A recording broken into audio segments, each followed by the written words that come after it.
3부 예배 함께하는 교우들을 주님의 이름으로 환영합니다. 모두 자리에서 일어나신 후 반가운 식구들을 향해 샬롬으로 인사하겠습니다. 샬롬, 네, 샬롬, 샬롬.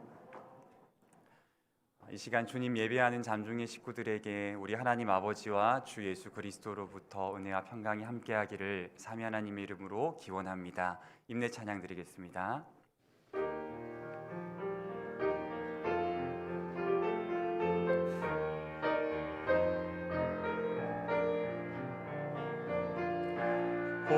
보좌에 계신 이와 어린 양께 찬송과 존귀와 영광과 능력을 세세토록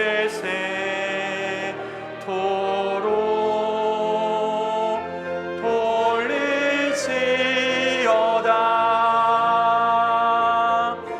찬송과 존귀와 영광과 능력을 세세토록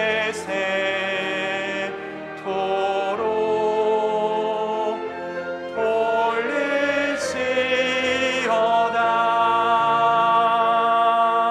아멘. 너희 권능 있는 자들아 여호와께 예배할지어다. 여호와께서 자기 백성에게 힘을 주시며 여호와께서 자기 백성에게 평강의 복을 주시리로다. 아멘.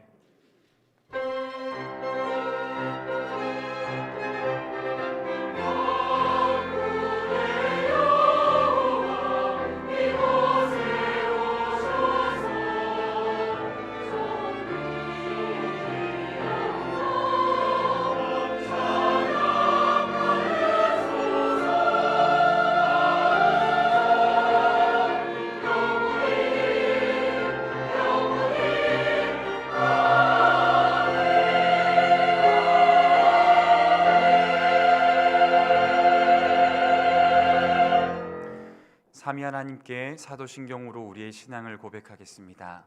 나는 전능하신 아버지 하나님 천지의 창조주를 믿습니다. 나는 그의 유일하신 아들 우리 주 예수 그리스도를 믿습니다. 그는 성령으로 잉태되어 동정녀 마리아에게서 나시고 본디오 빌라도에게 고난을 받아 십자가에 못 박혀 죽으시고 장사된 지 사흘 만에 죽은 자 가운데서 다시 살아나셨으며 하늘에 오르시어 전능하신 아버지 하나님 우편에 앉아 계시다가 거기로부터 살아있는 자와 죽은 자를 심판하러 오십니다. 나는 성령을 믿으며 거룩한 공교회와 성도의 교제와 죄를 용서받는 것과 몸의 부활과 영생을 믿습니다. 아멘.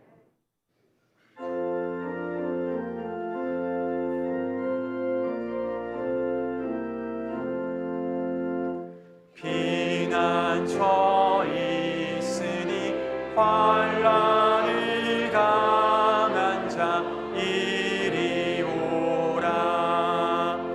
땅들이 변하고 물결이 일어나 산 위에 넘치되 두렵지 않네. 이방이 떠들고 나라들 모여서 진동하나. 우리 주 목소리 한 번만 말하면 천하의 모든 것 망하겠네. 만유주 하나님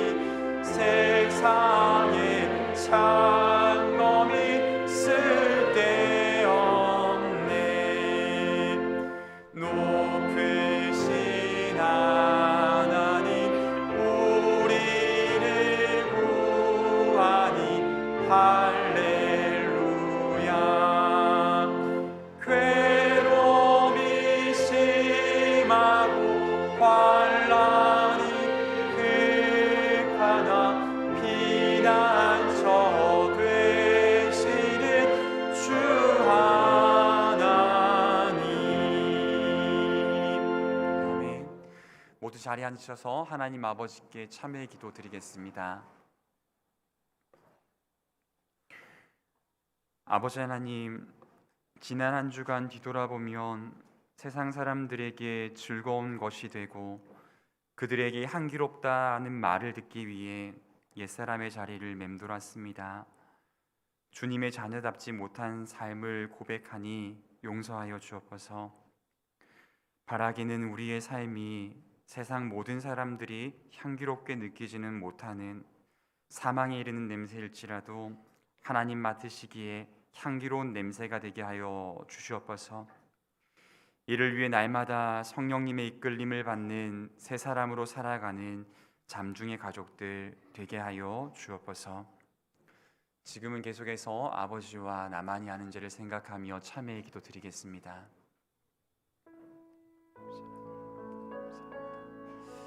하나님, 우리가 세상이 향기롭다 칭함받기 위하여 하나님 주님 기뻐하시지 않는 생각과 행과 하나님 욕심을 따라 살았던 삶을 고백합니다. 하나님, 비록 하나님 그들에게는 사망이 이르는 냄새처럼 보일지라도 하나님 우리에게는 하나님 생명이 이르는 아름다운 모습이 되게 하여 주시고 주님 받으시기에 산 제사와 같은 삶이 되게 하여 주셔서 어디에 있든지 하나님 한 생명 살리며 나와 함께하는 더불어하는 이들 다시 일으킬 수 있는 하나님 아름다운 삶이 될 수 있도록 주님 저희들을 주장하여 주옵소서. 그리스도 예수의 사람들은 육체와 함께 그 정욕과 욕심을 십자가에 못 박았느니라. 그러므로 우리 주 예수 그리스도 안에 있는 자에게는 결코 정죄함이 없느니라. 아멘.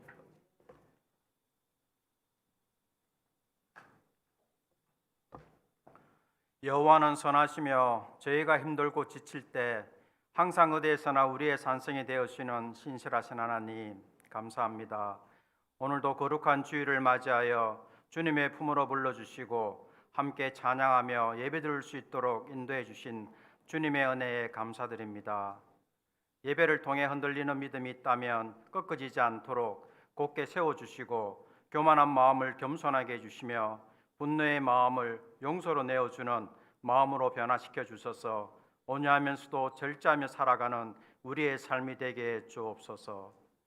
하나님께서 야곱에게 하신 말씀처럼 너가 어디로 가든지 너를 지키며 너에게 허락한 것을 이루기까지 너를 떠나지 않겠다는 하나님의 확실한 약속을 믿고 부활신앙을 넘어 성령의 인도하심을 받아 나아가는 우리의 모습이 되게 해 주옵소서.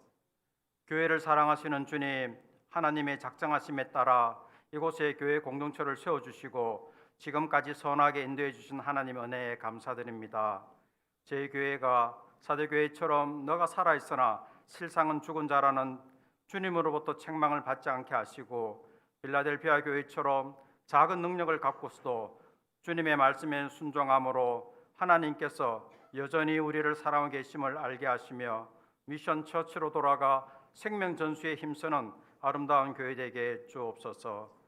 저희 교회에서 새롭게 진행되고 있는 모든 소그룹 모임들을 통해 그동안 소외되고 교류 단절의 어려움을 겪고 있는 성도가 있다면 소그룹 리더들이 먼저 가서 손을 내밀게 하시고 힘들고 오랜 병환 중에 성도들이 있다면 끝까지 지켜주셔서 질병에서 회복되게 해주시며 경제적 어려움을 겪고 있는 성도와 미래의 불확실성에서 두려워하는 성도가 있다면 온 교회가 함께 기도하게 주옵소서. 은혜가 가득하신 주 여호와 하나님, 이제 선거도 끝나고 나라의 위정자로 새로 선출된 자들을 축복하여 주옵소서.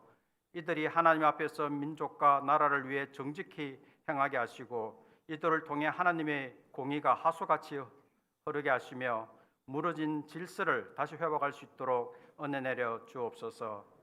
특히 북한을 사랑하여 주셔서 온 민족이 하나 되어 자유롭게 하나님께 예배와 경배를 드릴 수 있도록 은혜 베풀어 주시기를 간절히 소망합니다.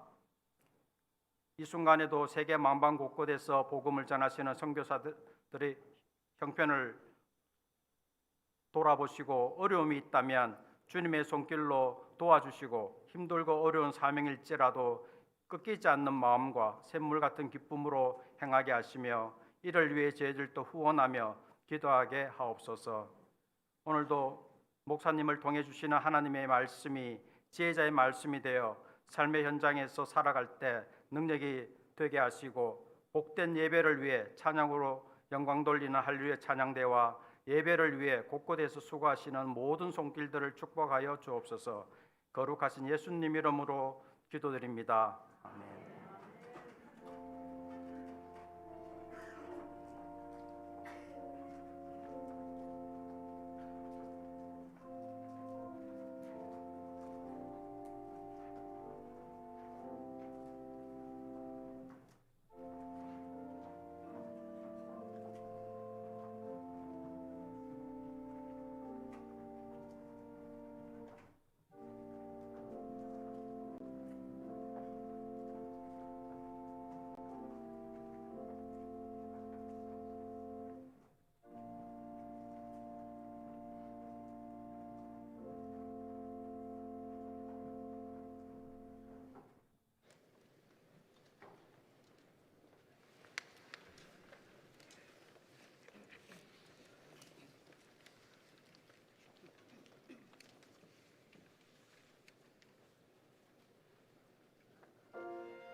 아멘. 우리 박수로 화답하겠습니다.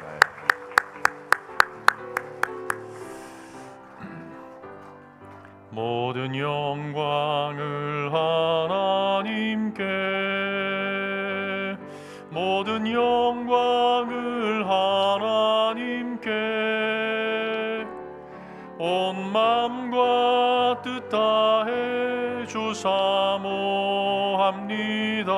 모든 영광을 하나님께.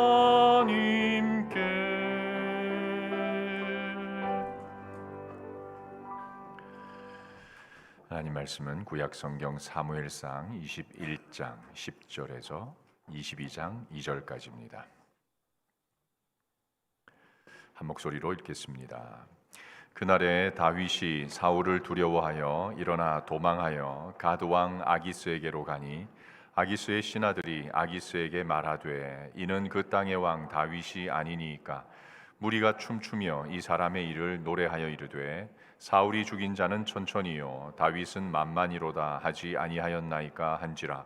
다윗이 이 말을 그의 마음에 두고 가드 왕 아기스를 심히 두려워하여 그들 앞에서 그의 행동을 변하여 미친 채하고 대문짝에 끄적거리며 침을 수염에 흘리매 아기스가 그의 신하에게 이르되 너희도 보거니와 이 사람이 미치광이로다.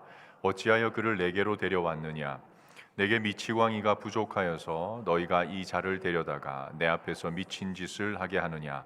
이 자가 어찌 내 집에 들어오겠느냐 하니라.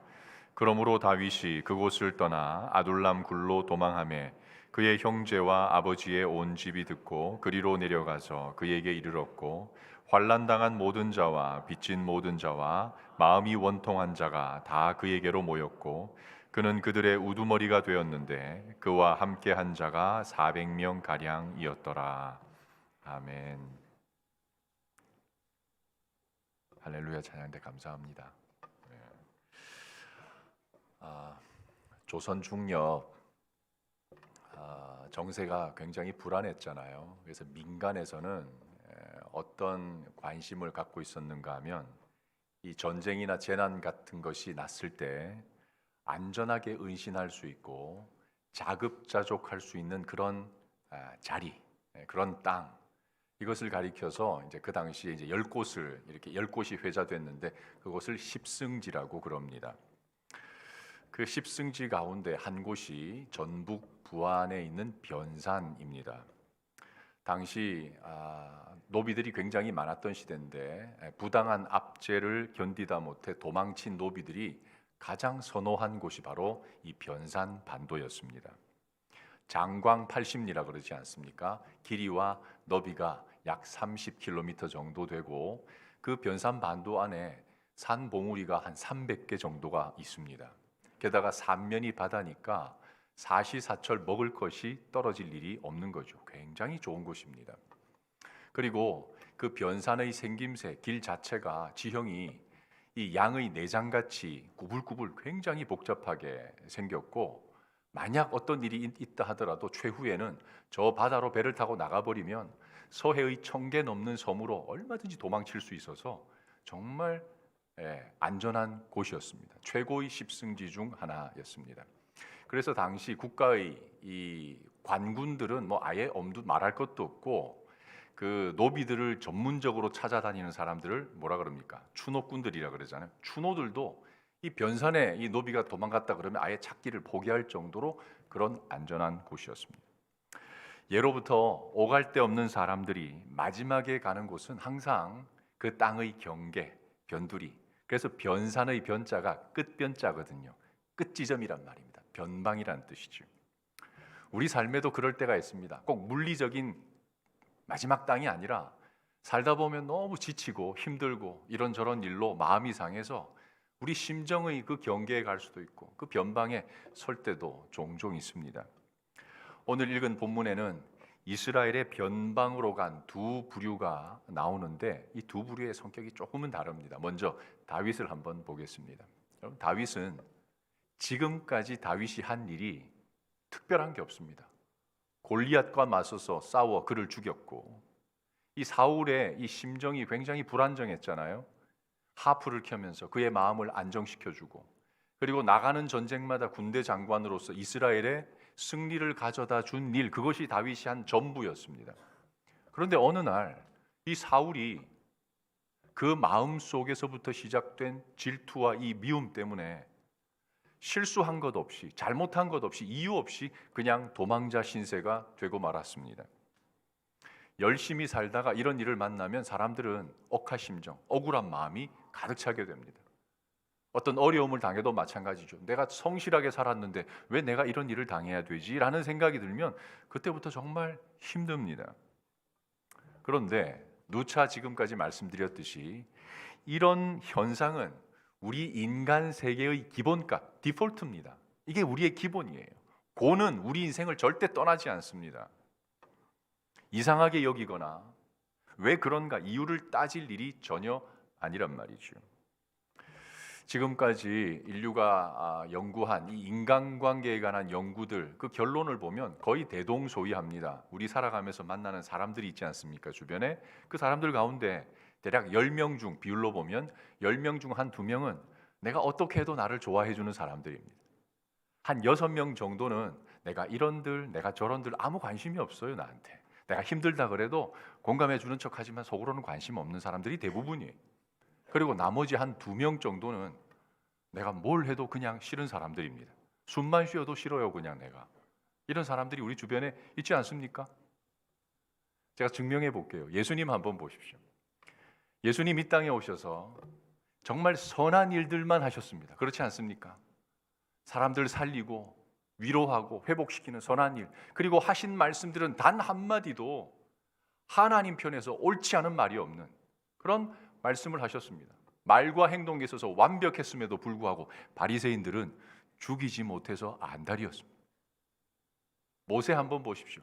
하나님의 지시하심을 따라서 이스라엘 백성들을 출애굽시키고 그들을 인도했음에도 불구하고 가는 곳곳마다 밤낮이 멀다 하고 불평하고 비방하는 사람들, 게다가 나중엔 대놓고 반란한 사람들까지 나타났습니다.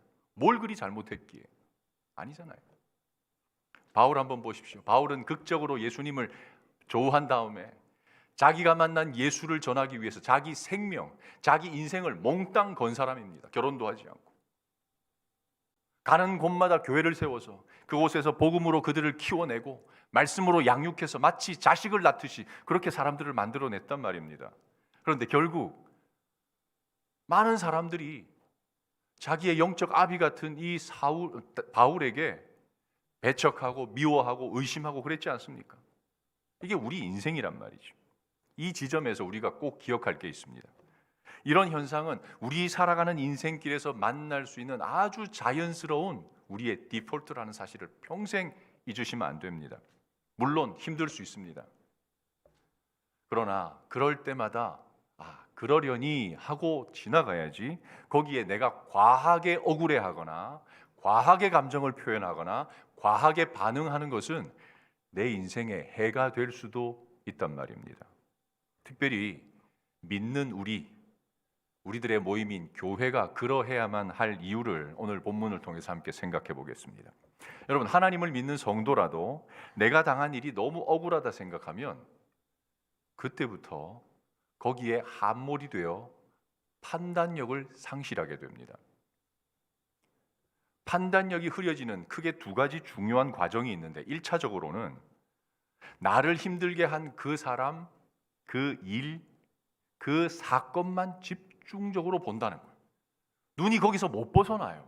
여러분, 그렇지 않습니까? 누가 나에 대해서 험담 한마디 하면 그 사람의 그 말 외에는 다른 것들이 안 보입니다. 그때부터 눈과 시야가 굉장히 극도로 좁아진단 말이죠. 그러면 2차적으로 어떤 현상이 나타나는가? 지금까지 나를 인도해 주시고 나와 함께 해주신 하나님이 전혀 감각되지 않는 시점이 온단 말이에요. 그 결과 사람들이 하지 말아야 될 잘못된 선택을 합니다. 제가 과거 섬겼던 교회에 재산 분배 문제 때문에 부모와 자식 간에 서로 맞소송을 했던 일이 있었습니다. 참 비극이죠.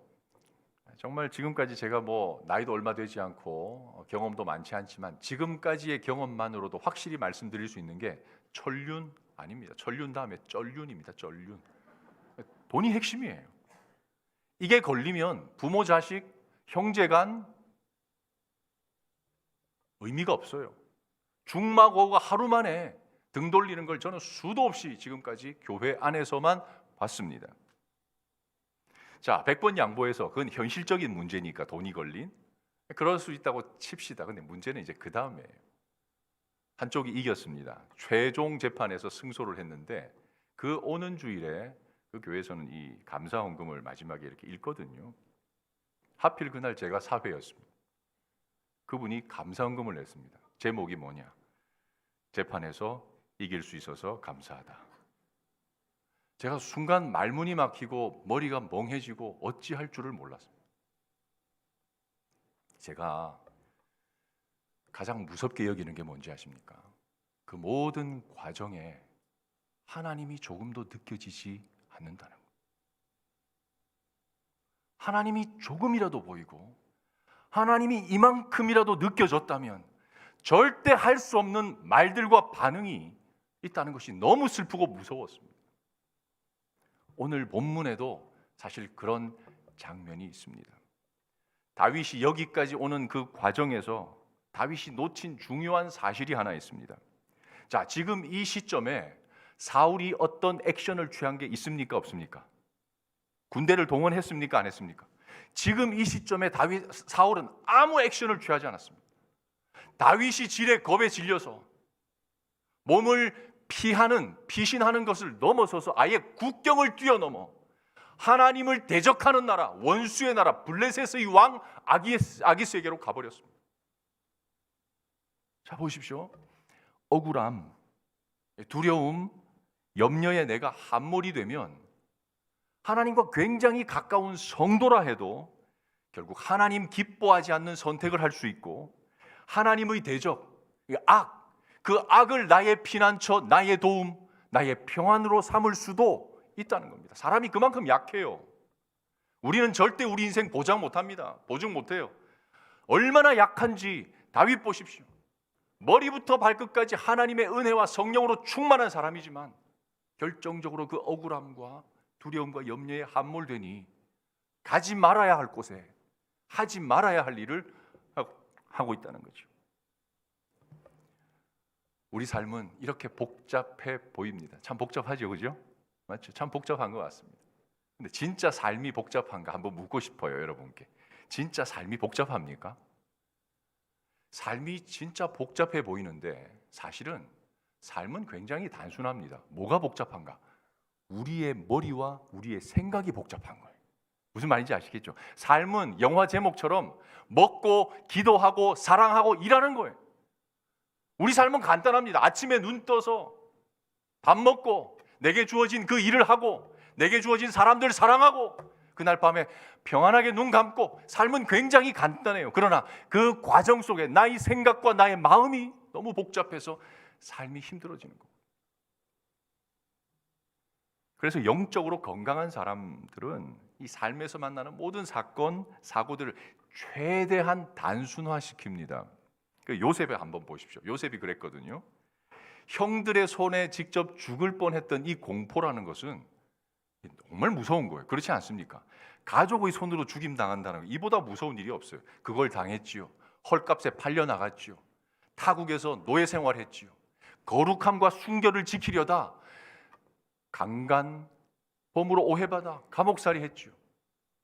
우리 같으면 그 사람, 그 일, 거기에 매몰돼서 밤낮 고민하고 분노하고 치를 뜰 것 같은데, 그런데 요셉은 잠깐은 흔들렸을지 몰라도 이내 그것이 그냥 자기의 일상으로 받아들여 버렸습니다.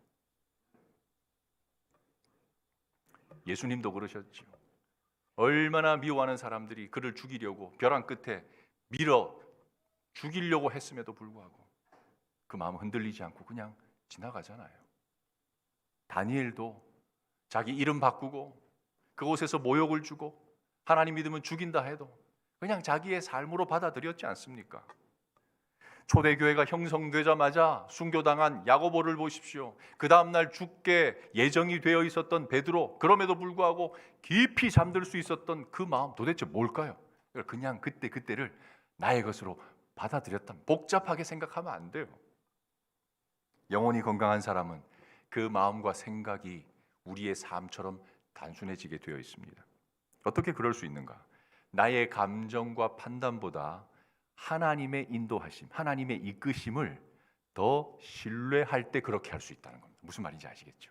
이 차이입니다. 저는 여름 겨울에는 안 타지만 이 봄 가을로는 이 자전거 사이클을 좀 탑니다. 제가 타고 있는 게 로드바이크인데 로드바이크는 굉장히 빠릅니다. 평지에서 내리막 이 다운힐 가면 이 페달 밟지 않아도 50km는 그냥 지나치거든요. 근데 맨몸으로 50km 시속, 이 굉장합니다. 느낌이. 자칫 핸들 잘못 틀면 추락할 정도로 굉장히 무섭거든요.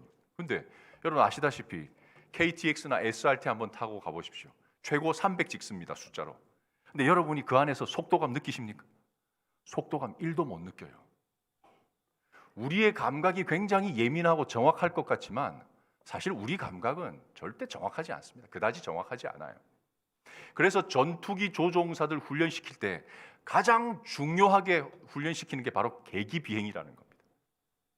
IFR, Instrument Flight Rules입니다. 자, 여기 룰스. 룰은 뭐죠? 법입니다. 법. 이건 하면 좋고 안 해도 괜찮은 옵션이 아니라 반드시 그래야 돼요. 저 하늘 위에는 길이 없어요. 우리의 시각과 우리의 감각으로 갈 수 있는 곳이 아니란 말입니다. 철저히 2초, 3초 만에 무조건 한번 계기판을 보면서 가야 되는 계기 의존적 공간이 바로 저 하늘이란 말입니다. 하나님의 백성이 이 땅을 살아가면서 내 감정, 내 기분, 내 경험, 내 판단에만 의지해서 사는 것, 위험천만합니다.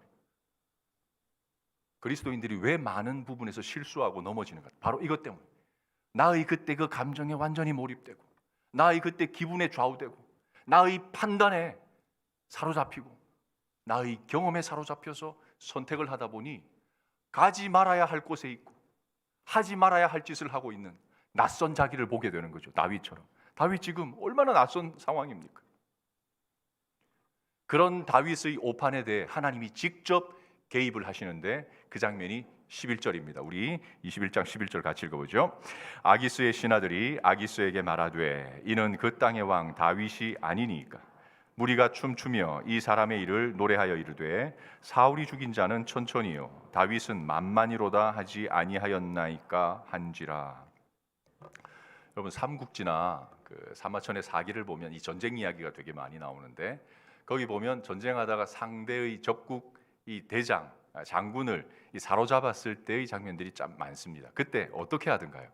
잡아서 대번에 목을 치든가요? 아니면 극진히 대접을 하고 잘 구슬리고 설득해서 우리 사람 만들려고 하든가요? 후자지요. 대부분 그렇습니다. 단칼에 안 날리면. 왜 그런지 아세요? 장군은요 돈으로 만들어지는 게 아닙니다. 하늘이 내리는 거예요. 시간이 지난다고 장군 되는 거 아닙니다. 한 나라의 수장이 된다는 것은 굉장한 겁니다. 그 나라의 국력과 맞먹는 거거든요. 절대 그냥 버릴 수 없어요. 자, 지금 이스라엘의 군대 장관이었던 사울 왕보다 10배, 만만을 전쟁에서 죽일 수 있었던 다윗이 이 나라로 왔습니다. 환영할 일일까요? 두려워할 일일까요? 왕이 춤을 춰야 될 일입니다. 왜 그런지 아세요? 그 우리나라의 지금 주적이 저 북한 아닙니까? 북한에 지금 군 서열 1위가 이영길이거든요. 리영길이 오늘 만약에 우리나라에 귀순을 했다고 칩시다. 우리나라로서 좋은 일일까요? 나쁜 일일까요? 이건 땡 잡은 일입니다. 완전히. 그 나라의 모든 정보가 한순간에 우리 손에 들어오는 거예요. 손바닥 보듯이 그 나라를 다스릴 수 있어요. 다윗이 그것을 알기 때문에 그곳에 간 겁니다. 무슨 말인지 아시겠죠? 생각 없이 거기 간 게 아니라 내가 거기 갔을 때 적어도 이 사람들이 나를 환영하리라는 것을 알기 때문에 거기 간 거예요. 그런데 지금 놀랍게도 환영해야 될 사람들 가운데 대다수인 신하들이 어떻게 하고 있죠? 반대하고 쌍수를 들어서 반대하는 겁니다. 이건 하나님이 지금 개입하고 있다. 너 거기 있으면 안 돼. 세상 상식이 그렇더라도 너는 그러면 안 돼. 하나님이 맡고 계신 거죠. 왜 그런지 아십니까? 다윗은 이미 하나님으로부터 사명, 이스라엘의 목자, 왕이 되는 사명을 받은 사람입니다. 목자는요, 나를 싫어하는 한 사람에게 매몰돼서 그 사람만 생각하고 억울해하고 이렇게 살다가 끝날 존재가 아니란 말입니다. 나를 필요로 하는 수많은 백성들, 양떼들, 그들을 생각해야 되기 때문에 한 사람 때문에 인생을 그르치면 안 돼요. 그래서 하나님이 직접 개입해서 막고 있는 거예요. 너 거기 있으면 안 돼. 겨우 미친 척해서 다시 아둘람 굴로 도망 나온 다윗에게 보십시오. 어떤 일이 벌어지는가. 22장 2절 같이 읽어보죠. 환난당한 모든 자와 빚진 모든 자와 마음이 원통한 자가 다 그에게로 모였고 그는 그들의 우두머리가 되었는데 그와 함께 한 자가 400명 가량이었더라. 일반적으로 우리 사회에서 가장 그 유대감이 끈끈한 사람들의 모임이 있습니다. 뭘까요? 제가 예전에도 한번 말씀, 호남 향우회, 고려대 교우회, 해병대 전우회 이 말고 진짜 마음으로 끈끈함을 나누는 모임이 있는데 그게 바로 환우회입니다. 환우회. 아픈 사람들, 같은 아픔을 겪는 사람들끼리 모였을 때. 성경에서도 그런 예가 있죠. 누가복음 17장 11절 이하 보면 예수님이 한 마을을 지나가는데요. 율법 때문에 감히 가까이는 못 오고 저기 멀리서 10명의 나병 환자가 외치는 겁니다. 선생님이여, 우리를 불쌍히 여겨주소서, 고쳐주소서. 예수님이 그 소리를 듣고 너희들 제사장에 가서 너희 몸 보여라 했거든요. 그 사람들이 다 나왔습니다. 근데 도중에 가는 길에 나왔는데 한 사람이 예수님께 돌아와요. 그가 누구였습니까? 사마리아인이었습니다. 이게 이상하지 않습니까? 유대인들은요, 목에 칼이 들어와도 사마리아인과 같이 안 지냅니다. 절대. 죽으면 죽었지 그 사람들하고 상종 안 해요. 그런데 문둥병, 나병이라는 아픔을 같이 겪으니까 서로 같이 어울려 다니는 거예요. 그럼 사람이 병이 걸리면 처음에는 이게 왜 나한테만 왔지? 나의 불행, 나만의 불행으로 느낍니다. 그러다가 같은 아픔을 겪은 사람이 내 곁에 있잖아요. 그러면 그때부터 나만의 특별한 아픔이 이제는 보편적인 아픔으로 약화가 돼요. 그게 그렇게 위로가 될 수 없습니다. 그러면서 같은 아픔을 겪는데 먼저 아팠던 사람이 나중에 아픈 사람에게 정보를 공유하고 위로해주고 손잡아주고. 우리 교회 나이 많으신 권사님 중에 한 분, 그분 지금 암투병 중에 있는데도 불구하고 자기의 남은 소명이 뭔가, 나와 같이 아픈 암투병하는 사람들에게 위로 주는 것, 이게 자기 소명으로 알고 살아요. 그러니까 항상 웃는 겁니다. 항상 밝은 겁니다. 왜 그런지 아세요? 내가 사는 것에 집중하면요, 사실은 보람이 안 돼요. 그러나 내가 사는 것을 뛰어넘어서 내가 힘들어도 누군가를 살리는 일을 할 때 우리 사람은 진정한 삶의 가치와 보람을 느끼게 되어 있습니다. 그러라고 다윗을 이 자리에 오게 만든 겁니다. 2절 보면 이스라엘 변방으로 찾아온 두 번째 부류들이 보입니다. 그 사람들은 하나같이 변두리 인생들입니다. 그 사회의 일원으로 지내기에는 결핍이 너무 많고 아픔이 많고 원통하고 억울한 일이 너무 많은 사람들. 그런데 다윗이 어떤 사람입니까? 지금 뭘 경험했어요? 다윗이 이 사람들이 이스라엘의 경계로는 이것을 뛰어넘어서 아예 블레셋까지 갔던 사람 아닙니까? 원통함이 극에 달해서, 억울함이 극에 달해서 저 블레셋 적국까지 갔던 그 아픔을 충분히 이해하는 다윗이 이 아둘람에 온 사람들 얼마나 충분히 이해해 줄 수 있겠습니까? 얼마나 그 마음 만져줄 수 있겠습니까? 그 당시에 다윗이 쓴 시가 시편 57편인데 57편에 보면 놀라운 장면이 하나 나오거든요. 거기서 이 사람들과 함께 있을 때 다윗이 영적 회복을 경험합니다. 그게 7절, 8절인데 같이 읽어보죠. 하나님이여, 내 마음이 확정되었고 내 마음이 확정되었사오니 내가 노래하고 내가 찬송하리이다. 내 영광아 깰지어다. 비파야 수금아 깰지어다. 내가 새벽을 깨우리로다. 불과 얼마 전까지 나 한 몸 건사하기도 버거워서 하지 말아야 할 곳, 하지 말아야 할 일을 했던 이 다윗이 이제는 내가 돌봐야 할 사람들이 내게 있으니까요, 그제서야 영혼이 깨는 겁니다. 잃어버렸던 찬송이 다시 시작되는 겁니다. 내 인생에 잔뜩 짙게 드리웠던 어둠을 이제는 내가 깨우겠다고 선언해 버리는 겁니다. 이게 진정한 회복 아닙니까? 우리 살다가 여러분 힘든 거 압니다. 이런저런 일들도 정말 고생하고 있는 거 압니다. 그렇지만 그대로만 있으면 안 됩니다.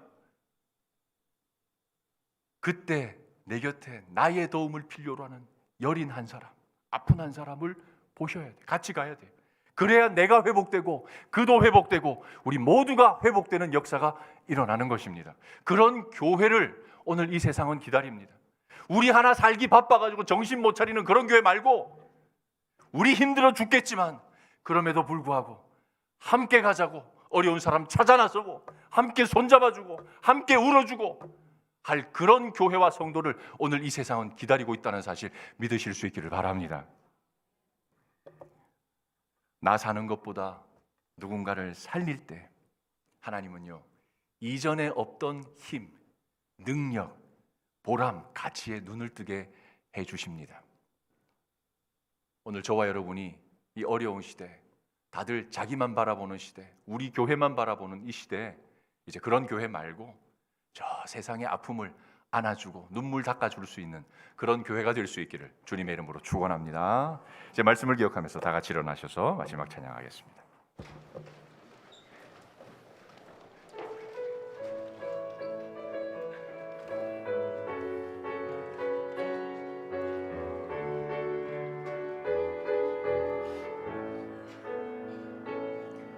우리 오늘 눈물로 하나의 씨앗을 심는다.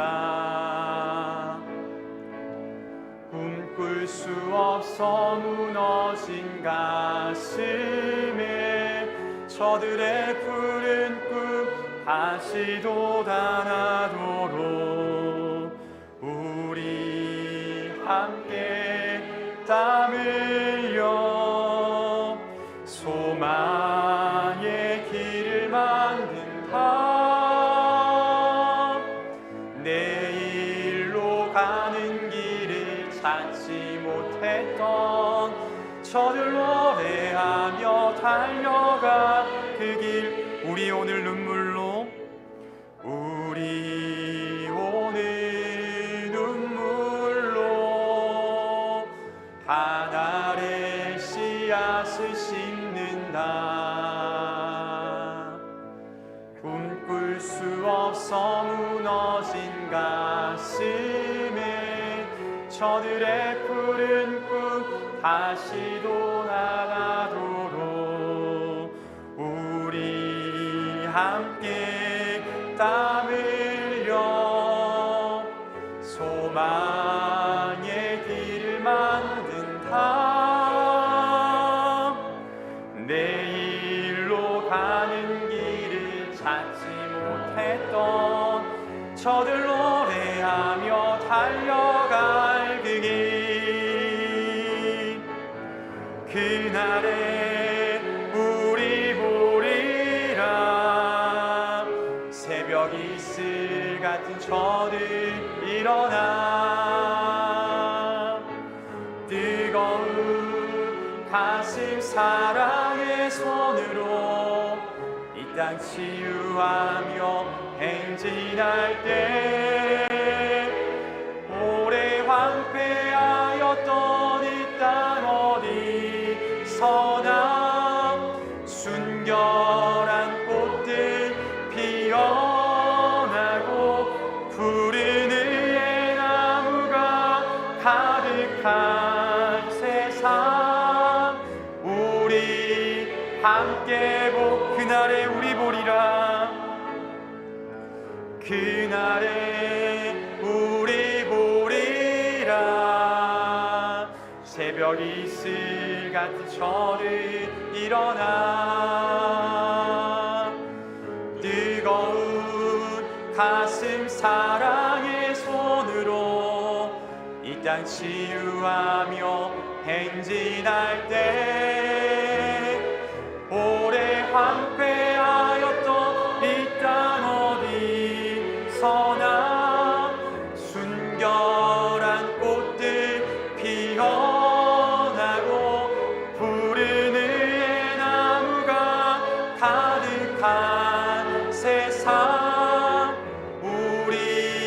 함께 오래 황폐하였던 이 땅 어디서나 순결한 꽃들 피어나고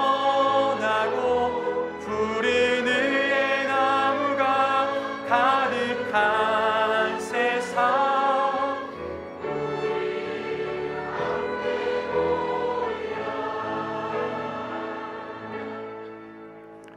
하나님, 우리 아버지, 우리 삶의 많은 부분이 나의 이익과 안녕에만 집중되어 있음을 저희들 부인할 수 없을 것 같습니다.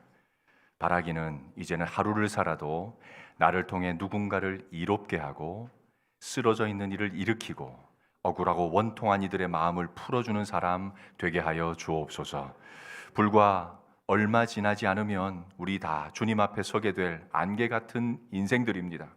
주님, 내게 주신 사명과 은사와 남들보다 많이 가진 것을 내가 아무리 힘들어도 선한 일을 위해 사용할 줄 아는 지혜를 허락하여 주옵소서. 그리할 때 칭찬이나 보상 없어도 그렇게 사는 자체가 우리의 은밀한 기쁨이요 하늘의 보람이 되게 하여 주옵소서. 세상을 통치하는 분이 하나님이심을 인정하기에 이제 총선이 끝난 지금 이제 다시 우리 성도들 나라와 민족을 위해 더 눈물 뿌리겠습니다. 더 기도하겠습니다. 우리나라 우리 한국교회 살려 주옵소서. 다시 한번 대각성의 기회를 주옵소서. 여러 시련에 아파하는 성도들이 참 많습니다. 돌아보아 주시고 저희들 그 아픔에 함께할 실행력을 허락해 주옵소서. 모든 것이 하나님의 돌보심이었노라 고백을 담아 드린 예물 흠향해 주시고 그늘진 곳들 위에 사용하여 주옵소서. 평강의 하나님이 친히 우리를 온전히 거룩하게 하시고 또 우리의 온 영과 혼과 몸이 우리 주 예수 그리스도께서 다시 강림하실 때까지 흠없게 보존되기를 간절히 축원하옵나이다. 아멘.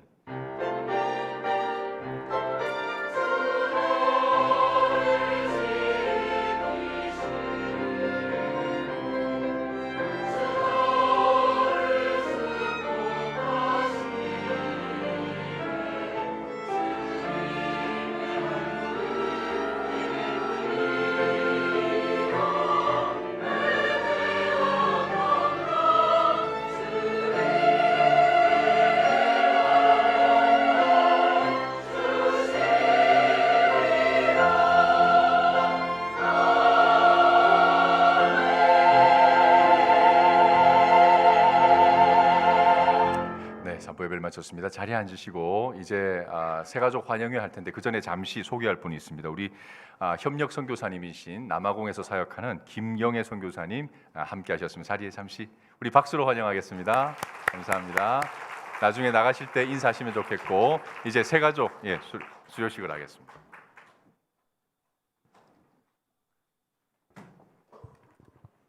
네, 지금부터 2024년 1분기 새가족 수료식을 진행하겠습니다.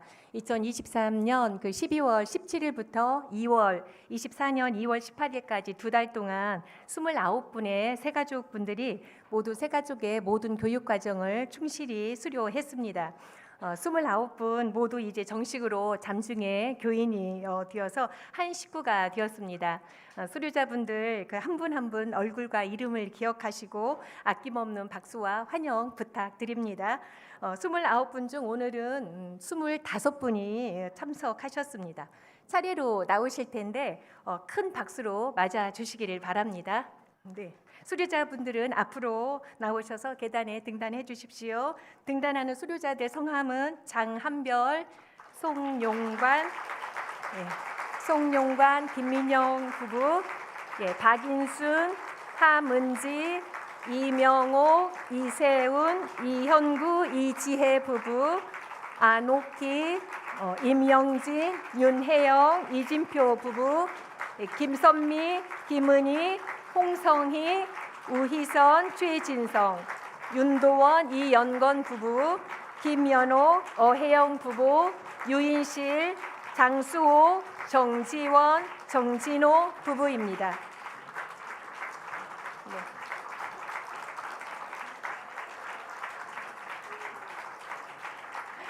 네, 이번에는 새가족 수료자분들이 많이 오셨습니다. 예, 다시 한번 뜨겁게 박수로 환영해 주시길 바랍니다.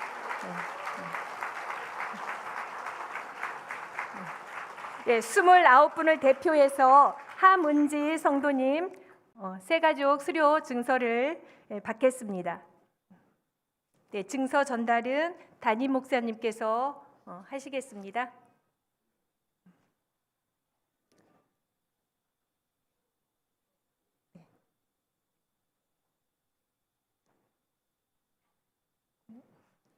네, 새가족부 양육교육 수료증서 성명 함은지 위의 사람은 잠실중앙교회 새가족부를 통하여 말씀을 귀중히 여기고 든든한 믿음으로 신앙생활을 하도록 준비된 과정을 마치었으므로 이 증서를 드립니다. 2024년 4월 14일 대한예수교 장로회 잠실중앙교회 박수로 화답 부탁드립니다.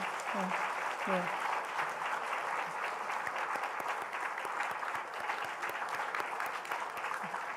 네, 지금은 축복의 통로 찬양으로 수료자들을 축복할 때 두 팔을 활짝 벌려서 마음껏 축복해 주시고 새가족 섬김이 분들은 수료자들에게 증서 및 꽃다발과 선물을 전달 부탁드립니다.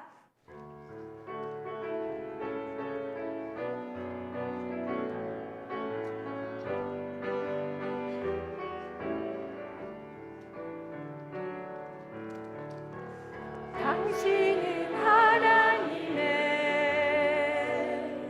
언약 안에 있는 축복의 통로 당신을 통하여서 열방이 주께 돌아오게 되리 당신은 하나님의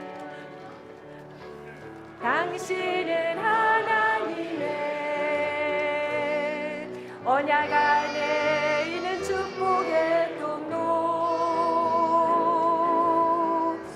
당신을 통하여서 열방이 주께 돌아오게 되리.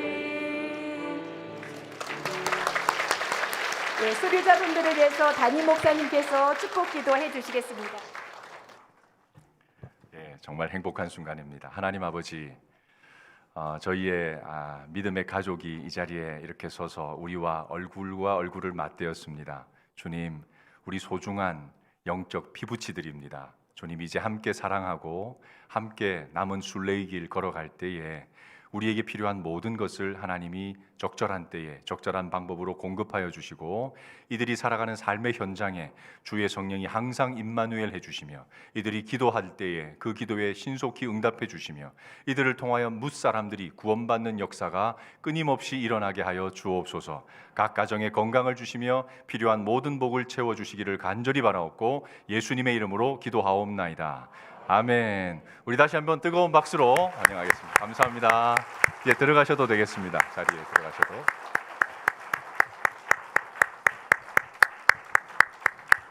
예, 오늘 여러분들은 이 꽃다발 들고 계시는 분들 보면 먼저 가셔서 꼭 인사해 주십시오. 잘 오셨다고 환영한다고. 예, 이제 교회 소식 전해 듣고 인사하고 헤어지겠습니다. 2024년 4월 14일 잠실중앙교회 소식입니다. 복된 주님의 날에 잠실중앙교회에 나오신 분들을 주님의 이름으로 환영합니다. 등록을 원하시는 성도님들께서는 예배 후 1층 새가족부실로 오시면 도와드리도록 하겠습니다.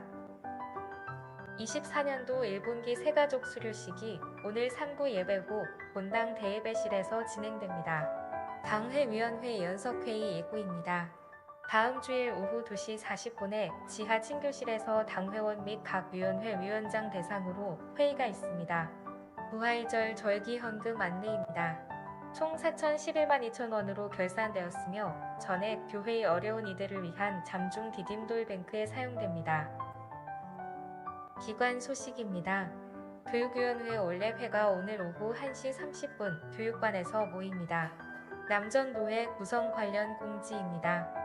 제2, 4, 5, 6, 7, 8 남전도회는 요람 작업을 위해 임원 명단을 다음 주일까지 사무실로 제출하시기 바랍니다. 교우 소식입니다. 장례 소식입니다. 강혜순 집사님의 모친상이 있었습니다. 슬픔을 당하신 성도님 가정을 위하여 많은 위로와 기도 바랍니다. 결혼 소식입니다.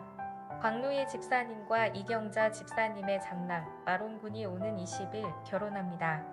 새 가정의 행복한 출발을 위하여 축복해 주시기 바랍니다. 교계 소식입니다. 오는 15일 월요일에 서울남부노회 제14회 정기노회와 서울남부노회 여전노회 원래회가 있습니다.